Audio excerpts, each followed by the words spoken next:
এই আসতে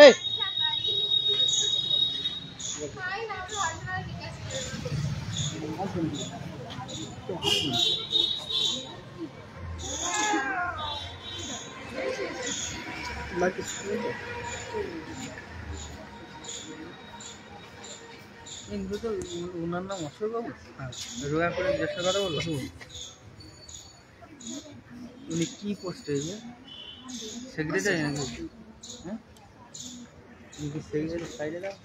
সেক্রেটারি সরকারি পোস্ট। এই এই লাইন এইদিকে দাও, এখানে দাঁড়াবে, ওখানে দাঁড়াবে, ঠিক আছে। ওইখানে একটু হালকা দেখিয়ে এদিকে নিয়ে আসো। ঠিক আছে, তুমি যাও, আমি বলে দিচ্ছি। ডেকোরেশনটা দাও।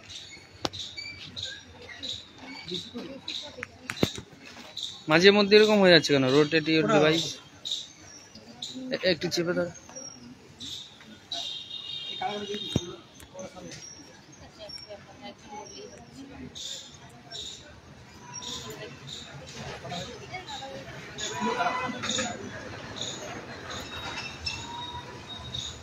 একটা 3,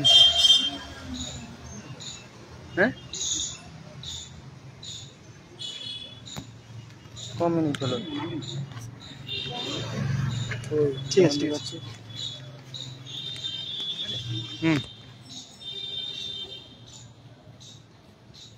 আজকে আমরা পূর্ব বর্ধমান জেলার প্রাথমিক বিদ্যালয় শিক্ষা সংসদে এসেছিলাম ডেপুটেশন কর্মসূচির জন্য।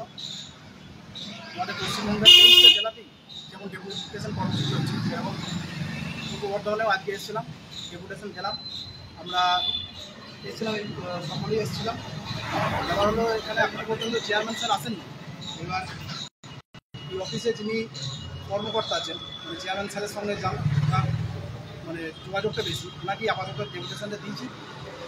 চেয়ারম্যান স্যার 2:30 থেকে 3টে নাগাদ আসবেন, আমরা অপেক্ষা করবো। তবুও একবার যে ডেপুটেশন দিয়েছি আমরা রিসিভ করছি, সেটা লাইভটা করা হচ্ছে, সেটা তার রিসিভ কপি।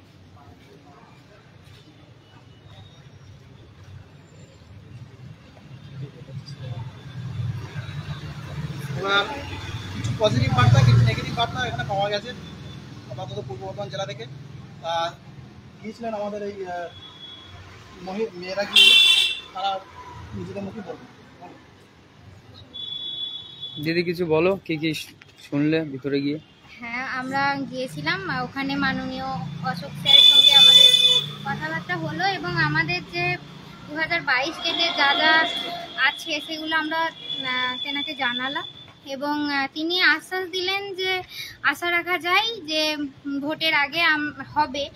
আমরা সেই আশ্বাস নিয়েই ফিরলাম, কিন্তু আমাদের আসল লক্ষ্য ছিল যে আমরা চেয়ারম্যান সাহেবের সঙ্গে দেখা করব এবং আমাদের যে যা যা দাবিগুলি রয়েছে ওনার সামনেই তুলে ধরবো।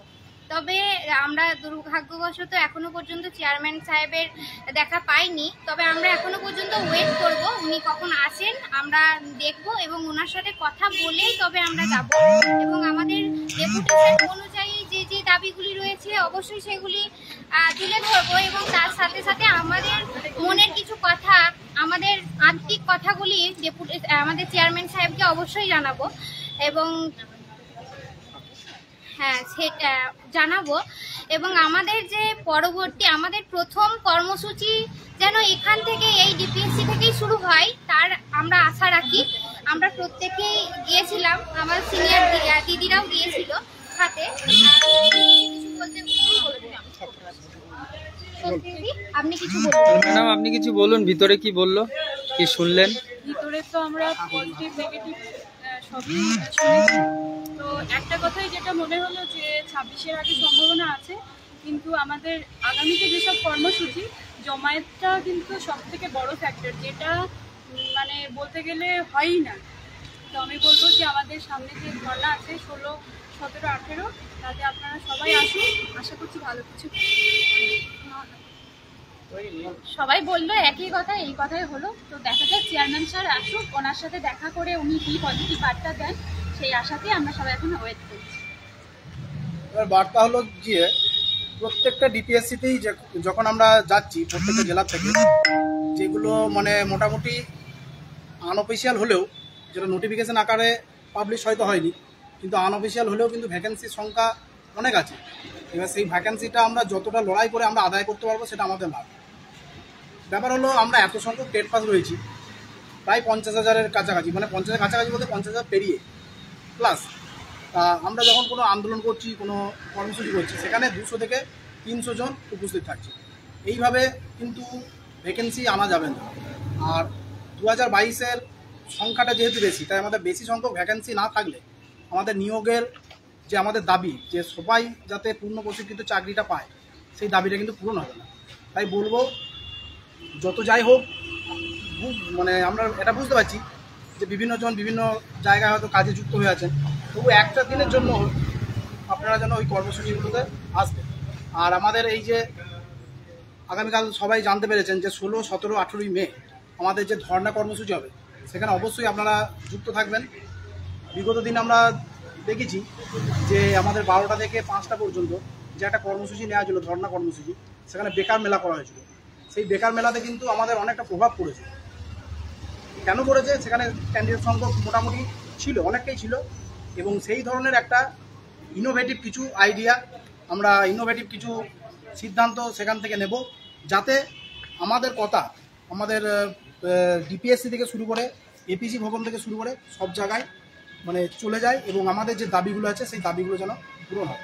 একটা কথা বলবো, আমরা দেখেছি যে বিভিন্ন জায়গায় এই চাকরি চলে যাওয়া, এই এটা হওয়া সেটা হওয়া, এগুলো আছে, কিন্তু আমরা আজকে স্বচ্ছভাবে পাস করেছি, আমাদের হাতে বৈধ ওএমআর রয়েছে।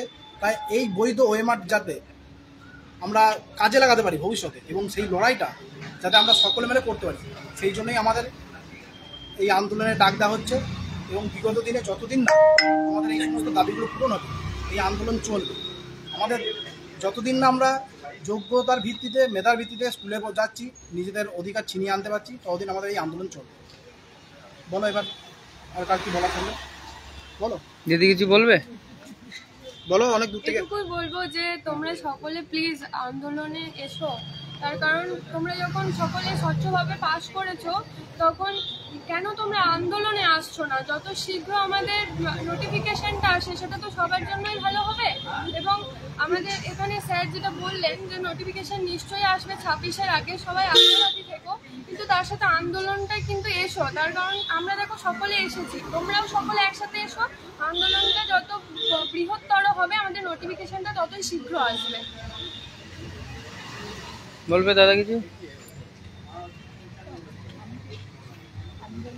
কেটে দাও।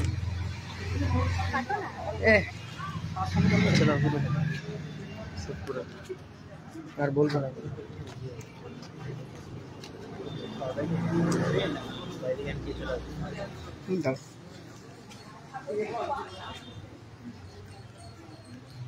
সকলকে বলবো ভালো থাকবেন। আমাদের যে আগামী দিয়ে কর্মসূচিটা রয়েছে সেখানে সকলে অংশগ্রহণ করুন। এই বলে লাইভটা আজকে এখানেই সমাপ্ত করা হলো।